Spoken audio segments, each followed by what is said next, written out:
concernant notre Seigneur Jésus-Christ.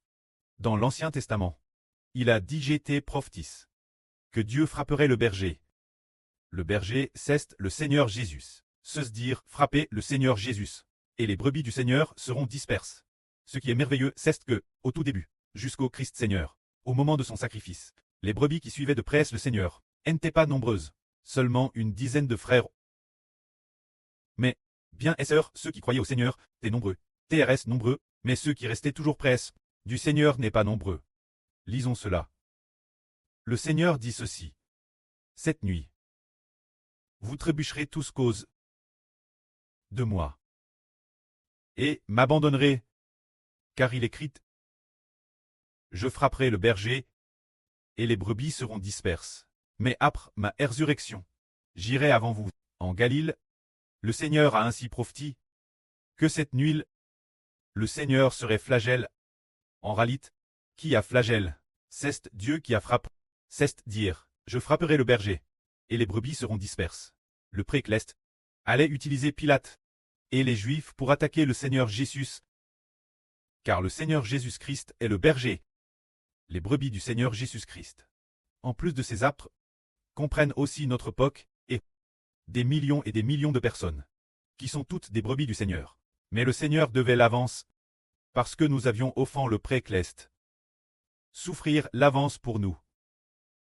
Alors si quelqu'un commet un pch, par exemple, nous voyons que les lois nationales de la Chine enseignent aussi cela.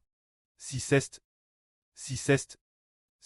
par exemple, les enfants qui commettent un délit, et s'ils sont encore mineurs, les parents pourraient aussi subir certaines preuves, parce que les parents agissent en tant que tuteurs légaux. Ainsi, quand les enfants commettent un délit, les parents en partagent une part de responsabilité. Par exemple, un fils de 16 ans tue soudainement quelqu'un. Que faut-il faire alors? Les parents, en tant que tuteurs, doivent probablement assumer une certaine responsabilité. Assumer peut-être un certain dommagement ou autre. Ils ne peuvent pas simplement laver les mains en disant « c'est mon fils, il a commis le crime lui-même, qu'il paye lui-même ». Ce n'est pas possible. C'est ainsi, en tant que tuteur, on doit payer pour son fils, pour ce qu'il a fait, pour cette mauvaise décision, une certaine compensation financière. Quant au fils de 16 ans, comme il est mineur, il fera peut-être face une preuve assez difficile et èvre, il n'ira peut-être pas jusqu'à la peine de mort. Ce ne sera probablement pas le cas. Mais en tant que parents, ils doivent en assumer la responsabilité. Alors si le frère Ashbert raconte cette histoire, c'est pour expliquer une chose, qui est notre prêt. C'est le Seigneur Jésus. Alors nous avons pch. Alors notre preux doit-il porter le péchage? Il doit porter le PH. Se dire que notre preux doit porter le PH est parce que nous sommes ses enfants. Se dire notre preux est le Seigneur Jésus-Christ. Il est notre Seigneur. Nous avons pch. Contre qui avons-nous pch? Contre Dieu, contre le précleste l'Éternel. Alors en tant que Seigneur qui nous a rachés, il porte notre péchage, afin que Dieu puisse pardonner nos péchés. C'est pourquoi le Seigneur est devenu notre bouc émissaire. Et cela tombe bien. Cela accomplit précisément ce que Dieu a dit. Je frapperai le berger, et les brebis seront disperses. Se dire que le précleste va frapper le berger. Il va frapper le Seigneur Jésus. Le Seigneur est le berger. Alors pourquoi le frapper? Est-ce parce que le berger a pchach? Non. C'est cause des brebis. Les brebis du berger have autrefois abandonné Dieu. Se sont autrefois rebelles contre Dieu, ont offensé Dieu. Alors le berger doit porter le pch. C'est pour cette raison. Par exemple, le directeur d'une colle, si des élèves se mettent soudainement, se bagarrer, et puis, après ce bagarre, ensuite, soudain au milieu de la bagarre, 2 élèves sont morts dans la bagarre. Alors, bien que ce directeur n'ait pas participé à la bagarre, mais ce sont les élèves de l'école qui se sont battus, alors le directeur doit-il porter la responsabilité? Il doit la porter. Ce directeur pourrait être démis de ses fonctions, ou peut-être faire 6 mois de prison. Destitution. Punition de rétrogradation. Parce que, mauvaise gestion. De la même manière, tous nos enfants ont offensé Dieu. Alors, notre précleste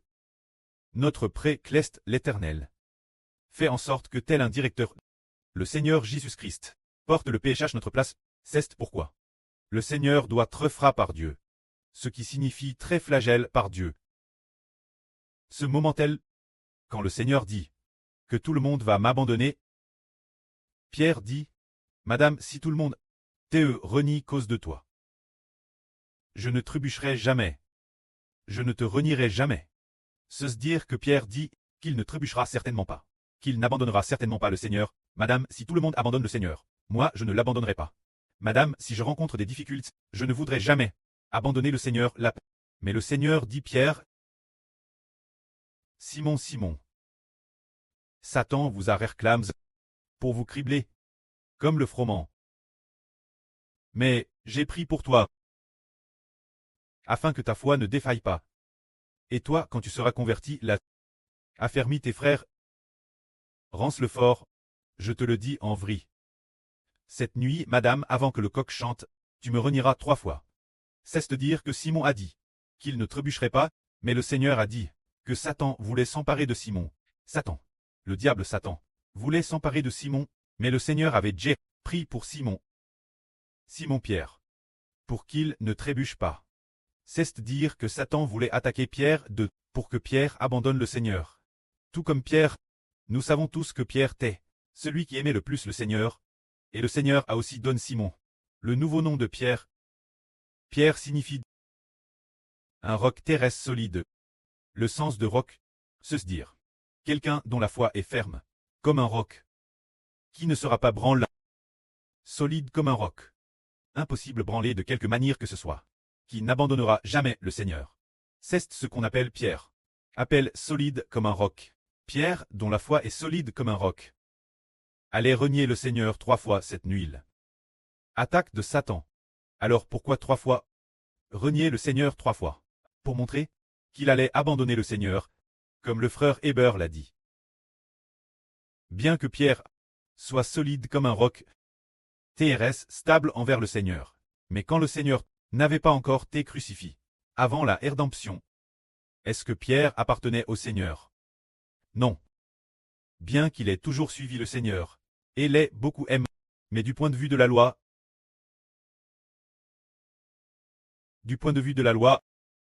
Pierre n'était pas encore racheté.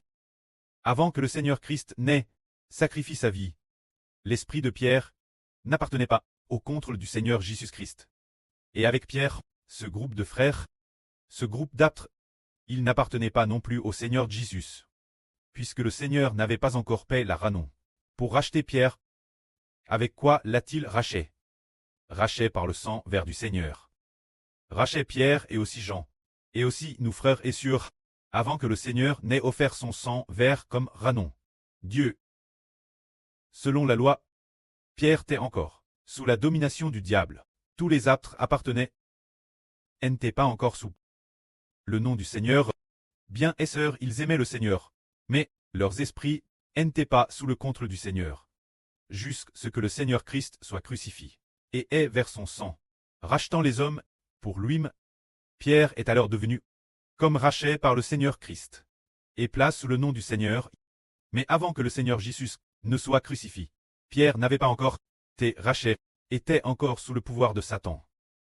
C'est pourquoi Pierre a renié le Seigneur 3 fois. C'est pour cela. Et quant aux autres apôtres, ils ont tous abandonné le Seigneur.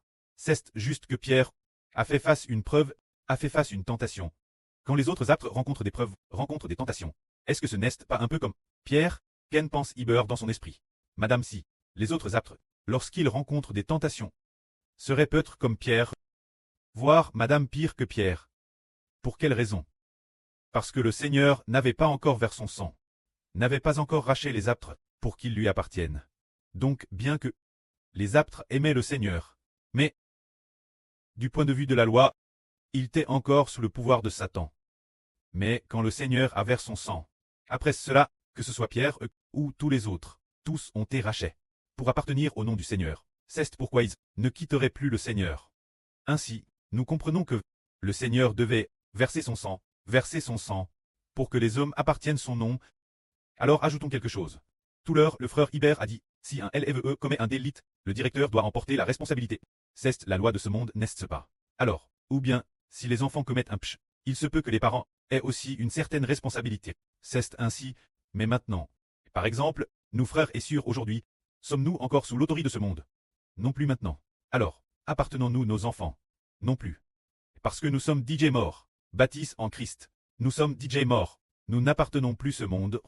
Nous appartenons au Seigneur, et si nos enfants commettent toutes sortes de péchés du point de vue de Dieu, nous appartenons au Seigneur Jésus qui nous a rachés. Nous ne sommes plus sous l'autorité de nos enfants, ni sous celle de nos parents.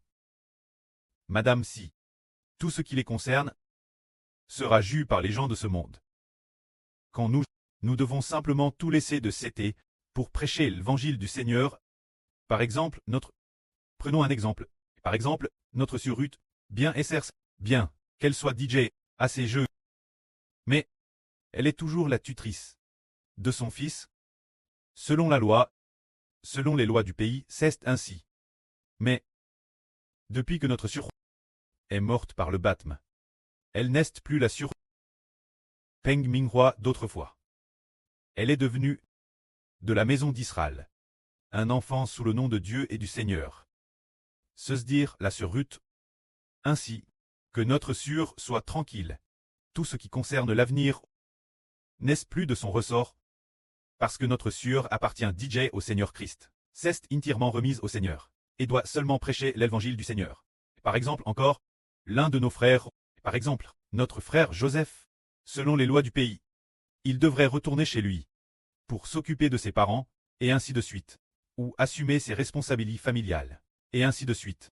Mais, maintenant, il a DJ, cesse d'être lui-même comme avant. Il n'est plus le frère Uyong-jun d'origine. Il est maintenant le frère Joseph, sous l'autorité de qui est-il plaque? Est-il soumis ou non? L'autorité des lois nationales disant qu'il doit absolument faire ceci ou cela. Non, nous avons tout remis au Seigneur. Vivant pour le Seigneur, quand toutes les responsabilités laissent derrière, nous les avons complètement confiées. Nous n'agissons que pour bâtir le royaume de Dieu. Seulement pour les affaires de Dieu. Quant aux gens du monde, peu importe comment ils nous jugent, cela ne nous importe pas. Laissons-le juger. Nous voulons seulement devant le pré-Cleste et le Seigneur. Très approuve par le pré et le Seigneur. Et devant les frères et sœurs, il nous suffit de manifester la vie nouvelle. Quand la famille laisse derrière, par exemple, le frère Ashbert a aussi une mère de 60 ans. Mais le frère Ashbert ne s'en occupe pas. Pendant un an, peut-être pendant une année entière, sans madame lui parler une seule fois. Quand elle envoie des messages, il n'y prête pas attention. Pourquoi ne pas y prêter attention? C'est parce que le frère Ashbert pense que le frère Ashbert n'est DJ, plus l'enfant des hommes, mais le Fils de Dieu et du Seigneur, responsable uniquement envers le pré-Cleste et le Seigneur. Quand ce que fera sa mère reste derrière, il prie pour elle, pour que le pré-Cleste et le Seigneur la choisissent. Et cela suffit. Quand tout le reste, le pré et le Seigneur ont leur propre jugement. Le pré et le Seigneur vont assumer toute la responsabilité, remettant tout au Seigneur. Car, nous devons seulement faire tout notre possible pour sauver les mets des hommes, pour que les gens retournent au plus vite auprès du pré-Cleste et du Seigneur. En travaillant ainsi assidûment pour le pré et le Seigneur, un jour, le pré et le Seigneur permettront aussi notre famille reste derrière, d'avoir aussi un cœur repentant, et d'être sauve. Ce qui nous importe ce n'est pas leur retraite ou d'autres aspects. C'est s'ils obtiennent ou non la vie éternelle. Et de plus, cette époque ne permettra pas non plus qu'ils manquent de quoi que ce soit. Nous nous soucions seulement de savoir s'ils obtiennent la vie éternelle, et nous obéissons la volonté du Seigneur. Car le Seigneur a aussi dit cela. Le Seigneur a enseigné autrefois, celui qui met la main la charrue et regarde en arrière, n'est-ce pas digne d'entrer dans le royaume des cieux? Il y a justement un de nos frères savoir, le frère Caleb qui y est retourné plusieurs fois. Le pré-Cleste et le Seigneur ont failli se mettre en colère, et ne prenaient aucun plaisir en lui. Les chants qui la composent ont tous été approuvés, complètement rejet, et confient d'autres pour la composition. Ces tours de garde, également parce qu'il ne les a pas respect, n'ont pas non plus Dieu. Alors nous disons, si quelqu'un aime sa propre famille plus que le Seigneur, il n'en est pas digne. Alors nous comprenons qu'obéir au Seigneur Dieu, plus qu'aux hommes, est ce qui convient. En agissant ainsi, nous serons certainement par les non-croyants, Jugs ou Criticus laissons-le critiquer, nous ne répondrons pas un mot, et n'aurons pas nous défendre et madame fasse leur message. C'est comme si nous étions sourds, devenus sourds, comme si nous n'entendions rien, et ce sera bien. Que la gloire soit auprès et au Seigneur. Amen.